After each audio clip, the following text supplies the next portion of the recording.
Not every mobile bar gig is a wedding or a corporate event. Sometimes you're going to get booked for Hens parties, box parties, or even events with strippers and topless waitresses. Let's talk about what really goes on and how to handle it professionally. What is the crack? Welcome to the channel. My name's the Rusty Bartender, and on this channel we talk about mobile bars, we talk about cocktails, we make cocktails, and today we've got a banger of an episode, and I'll keep it short because I know you're busy out there. So Hens parties, bucks parties, stag parties, whatever you want to call them. I'm sure you've all been to one yourselves, or you've worked at one, and so you know the kind of things that go on. Lots of drinking, lots of bad behavior, lots of sexual innuendo, sometimes sex too. On the other side of things, these events can be very lucrative and can be big money makers for your business. But with that also comes some challenges. You want to set a certain atmosphere at these events. Guest behavior can be absolutely terrible at times. Boundaries are a must, and you need to protect your brand, and we're going to start talking about this now. So the reality of some of these events are that they can be loud and rowdy and very challenging for your staff at times. As we know, alcohol is a mind-altering substance, and when people get carried away, they tend to do things that are a little bit naughty. Guests have the tendency to push boundaries with bartenders, and your staff are going to feel uncomfortable and might feel unsafe or unprotected at times. So, as a responsible owner, your number one priority has to be protecting your staff at all times. So what can you do to protect your staff? Well, before an event even comes up like that, you're going to brief them beforehand on the kind of things they might see at these events. Like, you're talking nudity, bad behavior, strong language, the possibility of drugs. It happens. I haven't seen it actually in any of the hen parties or the stag parties that I've done personally, but you know yourself, drugs are out there. If your staff aren't going to be comfortable working at one of these events, swap them out, change it up. If it's a hen party, you might want to put on some girls rather than boys if they get uncomfortable at the thought of nudity. But especially if you're going to do a stag or box party, try and go with an all male team, because things will get feisty at those. Girls might not feel comfortable at all seeing topless waitresses or strippers. I'm not saying that's all girls, because my wife actually worked an event recently with me at a bucks party, and there was topless waitresses, and she actually loved it, but she might be in the minority. So yeah, so at the end of the day, nobody should be pressured into doing a job that they don't actually want to do. So how do you protect your brand in these situations? So an event has strippers or topless waitresses. Your mobile bars should still be able to maintain a professional standard. Like, you're there to be making the drinks, you're not there to be ogling at people, staring at them, watching the show. You're there to actually serve the people that are there. And on the flip side too, are you yourself as a bar owner going to be comfortable working at these events? Do you want your sort of business to be even associated with that sort of thing? If it's yes, then you need to set boundaries with your staff and the clients.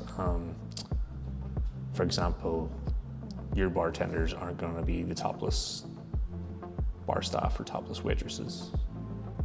And that brings me on to this next point. You need to set boundaries with your clients. Before you're going to these events, make sure the expectations are clear. Make sure you're telling them that responsible service of alcohol at these events is still a priority for your business, because if people get really drunk and hurt themselves at the end of the day, that responsibility falls on you as a a business owner, and that's what your public liability insurance is for. Hopefully you don't ever need it. So when you're setting the boundaries, a good thing to do is in your emails, just be clear what your staff are willing to do and won't do. If they are hiring topless waitresses separately from a separate business, make sure the rules don't blur. Like you can be making the drinks and they will take them round to the guests, the topless waitress, but you don't want just random people coming up to your mobile bar and saying, right, get your top off, it's your turn, walk around. It's set in stone, in writing, in your email. There's no confusion. And as always, if things do ever get out of hand, if people are arguing and fighting, getting really, really drunk, too drunk, you have the right to refuse service. And before you even go to that event, if that's in writing and the person who has hired you knows this, then there can be no complaints at the end of the day when somebody gets knocked back for being too drunk. And then that being said, that brings us on to another point. Handling those sticky situations in the heat of the moment can be very tricky because you're dealing with alcohol-influenced guests, and sometimes that can be a recipe for disaster. So you need to be polite and firm at all times, but not condescending. And it is a very tricky path to follow.